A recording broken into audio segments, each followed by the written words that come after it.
Students, welcome to my channel Bhavya physics. ಇವತ್ತಿನ ವಿಡಿಯೋದಲ್ಲಿ numericals on thermal properties of matter ನ discuss ಮಾಡೋಣ ಅಂತ ಮಕ್ಕಳೇ. ಸೊ ನಾನು ಇವಾಗಲೇ ಯಾವುದೆಲ್ಲ ಫಾರ್ಮುಲಾಸ್ ಹೆಲ್ಪ್ ಆಗುತ್ತೆ ನಿಮಗೆ ನ್ಯೂಮರಿಕಲ್ ಸಾಲ್ವ್ ಮಾಡೋಕ್ಕೆ ಅಂತ ಹೇಳಿ ವಿಡಿಯೋನ ಅಪ್ಲೋಡ್ ಮಾಡಿದ್ದೀನಿ. Please go through that. So ಇವತ್ತಿನ ವಿಡಿಯೋದಲ್ಲಿ ನಾವು ಹೀಟ್ ರಿಲೇಟೆಡ್ ನ್ಯೂಮರಿಕಲ್ಸ್ ಮಾಡ್ತಾ ಇದ್ದೀವಿ. ಸೊ ಎರಡು ರೀತಿಯ ಫಾರ್ಮುಲಾ ಯೂಸ್ ಮಾಡ್ಬೋದು ನೀವು. So if there is a change in temperature, use this formula. Q is equal to ms delta T, where S is specific heat of the substance, m is mass of the substance, and delta T is a change in its temperature. So heat required to raise a temperature or to change the temperature can be calculated using this relation. And ಇನ್ನೊಂದು ಏನಾಗುತ್ತೆ ಅಂದ್ರೆ when there is a change of phase, ಅಂದ್ರೆ solid to liquid ಆಗ್ಬೋದು during melting or liquid to gas during vaporization, there is no change in temperature. Whatever the heat absorbed by the substance is utilized to change its phase. Okay, so that time we are using this relation Q is equal to mn. ಇವಾಗ ಯಾವುದೆಲ್ಲ types of numericals ಬರುತ್ತೆ ಅಂತ ಹೇಳಿ discuss ಮಾಡೋಣಂತೆ. So ಇದು ಒಂದು important numericals, 5 marks ಬರುವಂತ numericals. So ಇಲ್ಲಿ ಏನ್ ಹೇಳಿದ್ದಾರೆ, when 0.15 kg of ice of 0 degree Celsius is mixed with 0.3 kg of water at 50 degrees Celsius in a container, the resulting temperature is 6.7 degrees Celsius. Calculate the latent heat of fusion of ice. So ನೀವೇನ್ find out ಮಾಡಬೇಕು, LF calculate ಮಾಡಬೇಕಾಗತ್ತೆ. So ಏನೇನ್ ಕೊಟ್ಟಿದ್ದಾರೆ ಇಲ್ಲಿ ನಮ್ಗೆ ಗೊತ್ತು. ಈಗ ಒಂದು ವಾಟರ್ ನೊಳಗಡೆ ನಾವು ಐಸ್ ಹಾಕಿದಾಗ ಏನಾಗುತ್ತೆ, water loses its temperature because water is maintained at temperature 50 degrees Celsius. Okay, ಇದು ಹಾಟ್ ಬಾಡಿ. ಇವಾಗ ಇದ್ರ ಮೇಲೆ ನಾವು ಐಸ್ ಹಾಕಿದಾಗ ಐಸ್ 0 ಡಿಗ್ರಿ ಸೆಲ್ಸಿಯಸ್ ಇರ್ಲಿರುತ್ತೆ. ಏನಾಗುತ್ತೆ, ಎಲ್ಲಿ ಟೆಂಪರೇಚರ್ ಡಿಫರೆನ್ಸ್ ಇರುತ್ತೋ ಅವಾಗ ಏನಾಗುತ್ತೆ, heat flows from higher temperature to lower temperature. ಅವಾಗ ಏನಾಗುತ್ತೆ, ವಾಟರ್ ನ ಹೀಟ್ ಕಡಿಮೆ ಆಗುತ್ತೆ, ಅಂದ್ರೆ ವಾಟರ್ ನ ಟೆಂಪರೇಚರ್ ಕಡಿಮೆ ಆಗುತ್ತೆ. So water loses its temperature and ice gains ಅಲ್ವಾ.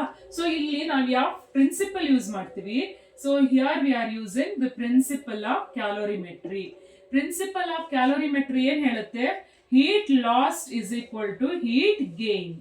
Okay, heat lost by what? Heat lost by which substance? Water, because water is at higher temperature. So that is absorbed by, yaar absorb ಮಾಡೋದು, ice. So heat gained by ice. Heat gained by ice. ಈ principal ನ use ಮಾಡ್ತೀವಿ. So ಇಲ್ಲಿ first ನಾವು heat lost by water calculate ಮಾಡೋಣ. Heat lost by water.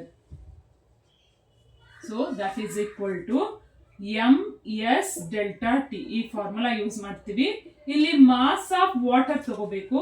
Water mass ಎಷ್ಟಿರುತ್ತೆ, 0.3 kg ಇದೆ. Specific heat of water ಕೊಟ್ಟಿರುತ್ತೆ ಫಾರ್ಮುಲಾದಲ್ಲಿ. ಸೊ ಅದು 4186 ಕೊಟ್ಟಿದ್ದಾರೆ ಇಲ್ಲಿ. ಓಕೆ, ಅಂಡ್ 4200 ರಫ್ಲಿ ಅದು. ಅಂಡ್ ಡೆಲ್ಟಾ ಟಿ ಅಂದ್ರೆ ಚೇಂಜ್ ಇನ್ ಟೆಂಪರೇಚರ್. ಎಷ್ಟು ಚೇಂಜ್ ಆಗುತ್ತೆ ಟೆಂಪರೇಚರ್?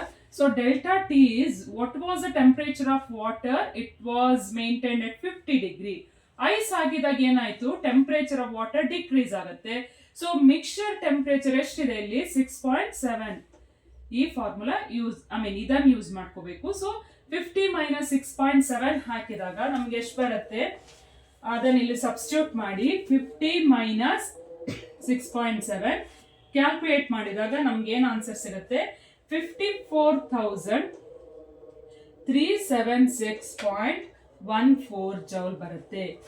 ಸೊ ಹಂಗೆ ಇವಾಗ ಏನಾಗುತ್ತೆ, ಇಲ್ಲಿ ಐಸ್ ಏನಾಗುತ್ತೆ, ice is maintained at 0 degree Celsius. So ice ನ ನೀವು ವಾಟರ್ ಅಲ್ಲಿ ಹಾಕಿದ ತಕ್ಷಣ ಏನಾಗುತ್ತೆ, ಐಸ್ ಹೀಟ್ ಅಬ್ಸಾರ್ಬ್ ಮಾಡುತ್ತೆ. ಸೊ ಐಸ್ ಹೀಟ್ ಅಬ್ಸಾರ್ಬ್ ಮಾಡಿದಾಗ ಏನಾಗುತ್ತೆ, ಅದು ಮೆಲ್ಟ್ ಆಗಕ್ ಶುರು ಆಗುತ್ತೆ.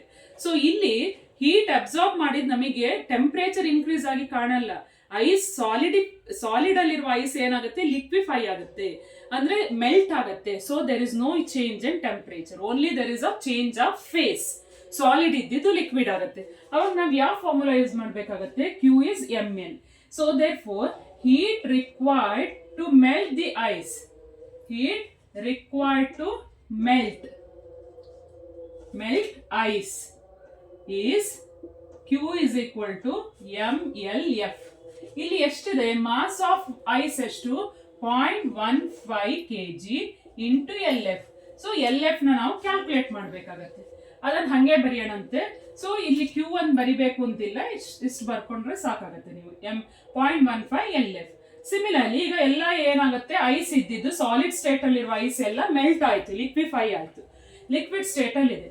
ಇವಾಗ ಆ ಲಿಕ್ವಿಡ್ ಅಲ್ಲಿರುವ ಐಸ್ 0 ಡಿಗ್ರಿ ಸೆಲ್ಸಿಯಸ್ ಅಲ್ಲಿ ಇರುತ್ತೆ. ಅದು ವಾಟರ್ ಜೊತೆ ಮಿಕ್ಸ್ ಆದಾಗ ಏನಾಗುತ್ತೆ, ಎಂಟೈರ್ ಐಸ್ ಮೆಲ್ಟ್ ಆಗೋಯ್ತು. ಇವಾಗ ಏನಾಗುತ್ತೆ, ಐಸ್ ಇನ್ನ ಹೀಟ್ ನ ಅಬ್ಸಾರ್ಬ್ ಮಾಡುತ್ತೆ. Because heat always flows from higher temperature to lower temperature. So water higher temperature ಅಲ್ಲಿರೋದ್ರಿಂದ ಇನ್ನ ಹೀಟ್ ಫ್ಲೋ ಆಗ್ತಾ ಇರುತ್ತೆ. ಸೊ ಈ ಹೀಟ್ ನ ಅಬ್ಸಾರ್ಬ್ ಮಾಡಿದ್ದ ಲಿಕ್ವಿಡ್ ಏನಾಗುತ್ತೆ, ಐಸ್ ಲಿಕ್ವಿಡ್ ಆಗಿರುತ್ತಲ್ವಾ, ಇವಾಗ ಏನಾಗುತ್ತೆ, ಅದರ ಟೆಂಪರೇಚರ್ ಜಾಸ್ತಿ ಆಗುತ್ತೆ. ಸೊ ಎಲ್ಲಿವರೆಗೆ ಜಾಸ್ತಿ ಆಗುತ್ತೆ ಅಂದ್ರೆ ಇಲ್ಲಿ ಈಕ್ವಿಲಿಬ್ರಿಯಂ ಈಕ್ವಲ್ಸ್ ಥರ್ಮಲ್ ಈಕ್ವಿಲಿಬ್ರಿಯಂ ಸ್ಟೇಟಿಗೆ ಬರುತ್ತೆ. ಆವಾಗ ಮಿಕ್ಸರ್ ಎರಡರದ್ದು, ವಾಟರ್ ಅಂಡ್ ಲಿಕ್ವಿಡ್ ಐಸ್ ಎರಡರ ಮಿಕ್ಸರ್ ನ ಟೆಂಪರೇಚರ್ ಸೇಮ್ ಇರುತ್ತೆ. ಥರ್ಮಲ್ ಇಕ್ವಿಲಿಬ್ರಿಯಂ ಬರೋವರೆಗೂ ಈ ಪ್ರೊಸೆಸ್ ಕಂಟಿನ್ಯೂ ಆಗುತ್ತೆ.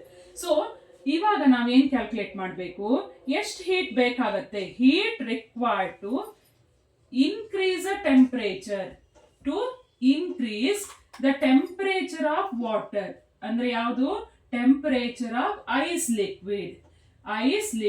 ಈಗ ಐಸ್ ಲಿಕ್ವಿಡ್ ಆಗಿ ಕನ್ವರ್ಟ್ ಆಯ್ತಲ್ವಾ, ಇದ್ರ ಟೆಂಪರೇಚರ್ ಇನ್ಕ್ರೀಸ್ ಮಾಡಕ್ಕೆ ಎಷ್ಟು ಹೀಟ್ ಬೇಕಾಗತ್ತೆ. ಅದಕ್ಕೆ ನಾವ್ ಏನ್ ಫಾರ್ಮುಲಾ ಯೂಸ್ ಮಾಡ್ತೀವಿ, MS delta T formula use ಮಾಡಬೇಕು. ಇಲ್ಲಿ ಯಾವ ಸಬ್ಸ್ಟಿಟ್ಯೂಟ್ ಮಾಡಬೇಕು, ಮಾಸ್ ಆಫ್ ಐಸ್ ತಗೋಬೇಕು, ಸ್ಪೆಸಿಫಿಕ್ ಹೀಟ್ ಆಫ್ ಐಸ್ ತಗೋಬೇಕು. ಓಕೆ, ಅಲ್ಲಿ ಕೊಟ್ಟಿರುತ್ತೆ ನಮ್ಗೆ ಪ್ರಾಬ್ಲಮ್ ಅಲ್ಲಿ ಕೊಟ್ಟಿರ್ತಾರೆ ಅವರು. ಓಕೆ, ಸೊ ಇಲ್ಲಿ ಸ್ಪೆಸಿಫಿಕ್ ಹೀಟ್ ಆಫ್ ಐಸ್ ಅಂದ್ರೆ ವಾಟರ್ ಆಗಿ ಕನ್ವರ್ಟ್ ಆಗೋಯ್ತಲ್ವಾ, ಸೊ ಅದಕ್ಕೆ ನಾವು ಇದನ್ನೇ ಯೂಸ್ ಮಾಡ್ತೀವಿ.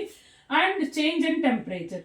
ಸೊ ಇಲ್ಲಿ ಮಾಸ್ ಆಫ್ ಐಸ್ ಎಷ್ಟಿದೆ, 0.15 ಇದೆ. ಸ್ಪೆಸಿಫಿಕ್ ಹೀಟ್ ಎಷ್ಟು, 4186. ಬಿಕಾಸ್ ಲಿಕ್ವಿಡ್ ಆಗಿ ಕನ್ವರ್ಟ್ ಆಗಿದೆ, ವಾಟರ್ ಆಗಿರುತ್ತೆ, ಅದಕ್ಕೋಸ್ಕರ ಅದನ್ನೇ ಹಾಕ್ತಿವಿ. ಚೇಂಜ್ ಇನ್ ಟೆಂಪರೇಚರ್ ಎಷ್ಟು, 0ದಲ್ಲಿ ಇದ್ದಿದ್ದು ಇವಾಗ ಇನ್ಕ್ರೀಸ್ ಆಯ್ತು, 6.7 ಗೆ ಇನ್ಕ್ರೀಸ್ ಆಗುತ್ತೆ. ಸೊ ಇಲ್ಲಿ 6.7 ಮೈನಸ್ 0 ಅಂತ ತಗೋಬೇಕು. ಇದನ್ನು ಕ್ಯಾಲ್ಕುಲೇಟ್ ಮಾಡಿದಾಗ ನಮಗೆ ಏನ್ ಆನ್ಸರ್ ಬರುತ್ತೆ. ಸೊ ಇಲ್ಲಿ 4206.93 ಜೌಲ್ ಬರುತ್ತೆ. ಸೊ ಇವಾಗ ಈ ಪ್ರಿನ್ಸಿಪಲ್ ಯೂಸ್ ಮಾಡೋಣ. Heat lost by water is equal to heat gain by ice. So ಇಲ್ಲಿ ಹೀಟ್ ಲಾಸ್ಟ್ ಯಾವುದು, 54,376.14 is equal to 0.15 LF plus 4206.93. First ಇದನ್ನ ಸಬ್ಟ್ರಾಕ್ಟ್ ಮಾಡಿ 0.15 LF ಎಷ್ಟು ಬರುತ್ತೆ ಅಂತ ಚೆಕ್ ಮಾಡಿ. And then LF is equal to ಅಲ್ಲಿ ಏನ್ ಆನ್ಸರ್ ಬಂತು ಡಿವೈಡೆಡ್ ಬೈ 0.15 ಮಾಡಿ ನಿಮ್ಮ ಆನ್ಸರ್ನ ಕಮೆಂಟ್ ಬಾಕ್ಸ್ ಅಲ್ಲಿ ಹಾಕಿ. ಓಕೆನಾ student, see you in next video. Thanks for watching.